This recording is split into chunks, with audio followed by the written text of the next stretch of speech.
So welcome back to our channel active catalyst. And ನಿಮಗೆ ಗೊತ್ತಿರೋ ಹಾಗೆ ನೀವು ಸೆಕೆಂಡ್ ಸೆಮ್ ರಿಸಲ್ಟ್ ಯಾವಾಗ ಬರುತ್ತೆ ಅಂತ ಯೋಚನೆ ಮಾಡ್ತಿದ್ರೆ the answer is tomorrow before 5 or 5:30 PM VTU is going to release your results. So ನಿಮಗೆ ಗೊತ್ತಿದೆಯೋ ಗೊತ್ತಿಲ್ವೋ, ಬಟ್ VTU ಬಂದ್ಬಿಟ್ಟು ಇವಾಗ ನಿಮ್ಮ ಸೀನಿಯರ್ಸ್ ಅಂದರೆ 4th ಹಾಗೂ 6th ಸೆಮ್ ಅವರಿಗೂ ಕೂಡ ಇದೇ ತರಹದ ರೆಕಾರ್ಡ್ನ ಬ್ರೇಕ್ ಮಾಡಿತ್ತು. ಅಂದರೆ ಎಕ್ಸಾಮ್ ಮುಗ್ದಿರೋ 5 ಮಿನಿಟ್ಸಲ್ಲಿ ರಿಸಲ್ಟ್ನ ಅನೌನ್ಸ್ ಮಾಡಿತ್ತು. ಸೊ ಹಾಗಾಗಿ ಅದು ನಿಮಗೂ ಕೂಡ ಆಗ್ತಿದೆ. ಆ್ಯಂಡ್ ಜಾಸ್ತಿ ಟೆನ್ಷನ್ ತಗೋಬೇಡಿ. ಬಟ್ 4th ಮತ್ತು 6th ಸೆಮ್ ರಿಸಲ್ಟ್ಸ್ ನೋಡಿರೋ ಪ್ರಕಾರ ನಾವೇನು ನೋಡಿದ್ದೀವಿ ಅಲ್ವಾ, ಅದನ್ನ ನಾನು ನಿಮ್ಗೆ ಹೇಳಕ್ಕೆ ಇಷ್ಟಪಡ್ತೀನಿ. ಯಾಕಂದರೆ ಇವಾಗ ನೆಕ್ಸ್ಟ್ ರಿಸಲ್ಟ್ ಬಂದಾಗ ನೀವು ಪ್ಯಾನಿಕ್ ಆಗೋ ರೀಸನ್ ಇರಲ್ಲ.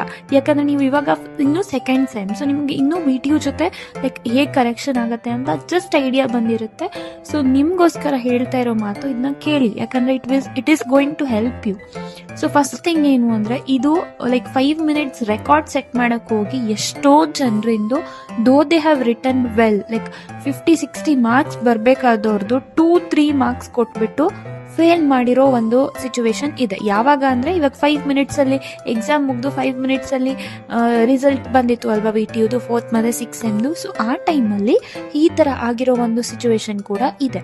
ಸೊ ಹಾಗಾಗಿ ನಿಮಗೆ ಗೊತ್ತಿರಲಿ, ಇವಾಗ ಸಡನ್ನಾಗಿ ನಿಮ್ಮ ರಿಸಲ್ಟ್ ನೋಡಿದಾಗ ಎಲ್ಲೋ ಒಂದು ಕಡೆ ಫೇಲ್ ಕಾಣಿಸ್ತು ಅಂತ ಏನೂ ಹೆದರ್ಕೋಬೇಡಿ. ರಿವ್ಯಾಲ್ಯೂಯೇಷನ್ ಹಾಕಿ ಪಾಸ್ ಆಗ್ತೀರಾ. ಓಕೆ, ಮೀನ್ ವೈಲ್ ನಿಮಗೆ ಕಾನ್ಫಿಡೆನ್ಸ್ ಇರಬೇಕು, ನಾನೊಂದು 40-50 ಮಾರ್ಕ್ಸಿಗೆ ಬರ್ದಿದ್ದೀನಿ ಅಂತ. So that's it for this video. So WhatsApp channel ಲಿಂಕನ್ನು ಜಾಯಿನ್ ಆಗಿ, ಅಲ್ಲಿ ನಾನು ನಿಮಗೆ ರಿಸಲ್ಟ್ ಲಿಂಕನ್ನು ಶೇರ್ ಮಾಡ್ತೀನಿ.